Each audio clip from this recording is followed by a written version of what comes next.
కాలం క్రితం ఒక ఊరిలో సీత అనే అమ్మాయి ఉండేది. వాళ్ళది చాలా పేద కుటుంబం. తన దగ్గర ఒక గాడిద కూడా ఉండేది. తనతోటే వ్యాపారం చేస్తూ ఇల్లు గడిపేది. ఓ రోజు సీత వాళ్ల భర్త జబ్బుపడ్డాడు. కాని వైద్యం చేయించడానికి కూడా సీత దగ్గర డబ్బుల్లేవు. అందుకే భర్త వైద్యం కోసం తన దగ్గరున్న గాడిదని అమ్మేయాలి అనుకుంటుంది.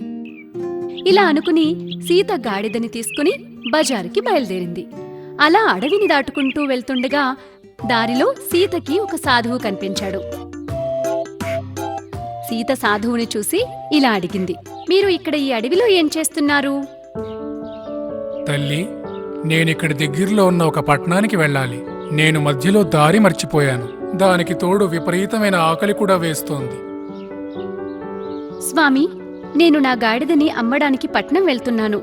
నా దగ్గర కొన్ని పళ్ళు ఉన్నాయి.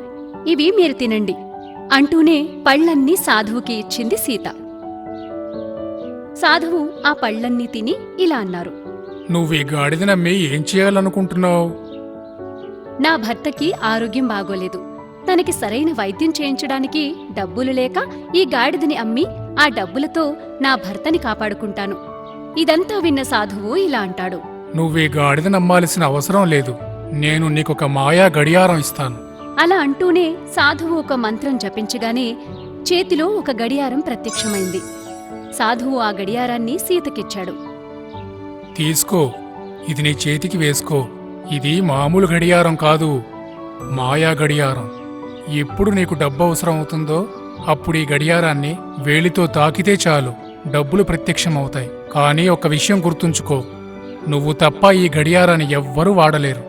ఒకవేళ ఎవరైనా అలా ఉపయోగించాలనుకుంటే వాళ్ళు మంచాన పడతారు. ఇదంతా విని సీత సాధువుకి ధన్యవాదాలు తెలుపుకుంటూ అక్కడి నుండి బయలుదేరి గాడిదని తీసుకుని వాళ్ల ఊరికి తిరిగి వచ్చేసింది. సీతని చూసి భర్త ఇలా అడిగాడు, నువ్వేమో గాడిద నమ్మేస్తానని చెప్పి బజార్కి వెళ్ళి అప్పుడే వచ్చేసేవేంటి? మనం ఇప్పుడు మన గాడిదని అమ్మాల్సిన అవసరమే లేదు. అడవిలో నాకొక సాధువు కనిపించారు. ఆయన నాకు మాయా గడియారమిచ్చారు అని చెప్పి తన వేలితో అలా నొక్కగానే కొన్ని బంగారు నాణాలు ప్రత్యక్షమవుతాయి. అవి చూడగానే సీత వాళ్ల భర్త చాలా సంతోషపడతాడు. సీత తన భర్తకి వైద్యం చేయిస్తుంది. ఎంతో సంతోషంగా ఉండసాగారు. ఎప్పుడు డబ్బులు అవసరమైతే అప్పుడు గడియారాన్ని తాకి డబ్బులు తీసుకునేవారు. అలా వాళ్ల పేదరికం క్రమక్రమంగా దూరమైంది.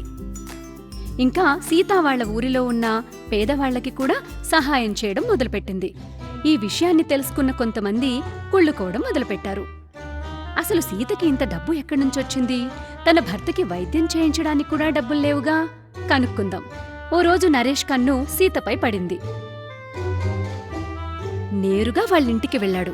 కిటికీలోంచి సీత గడియారాన్ని తాకి డబ్బులు పొందడం నరేష్ చూసి చాలా ఆశ్చర్యపోతాడు.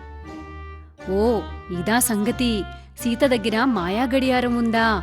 అందుకే సీత ఇంత ధనవంతురాలైంది. అయితే ఈ గడియారాన్ని దొంగిలించాల్సిందే అనుకుంటూ అలా రమేష్ చీకటి పడగానే సీత ఇంట్లో దూరిపోతాడు. సీత వాళ్ల భర్త మంచి నిద్రలో ఉంటారు. ఆ గడియారం సీత చేతికి ఉంటుంది. నెమ్మదిగా రమేష్ ఆ గడియారాన్ని తీసుకుని ఇంటికి వెళ్లి ఇలా అనుకుంటాడు, హహహహహ, ఇప్పుడు నేను కూడా ధనవంతుడినైపోతాను అనుకుంటూ రమేష్ గడియారాన్ని తన చేతికి పెట్టుకుంటాడు. అలా గడియారాన్ని నొక్కగానే సడన్ గా షాక్ లాంటిది తగిలి ఒక్కసారిగా కింద పడిపోతాడు. ఎంత ప్రయత్నించినా లేవలేకపోతాడు.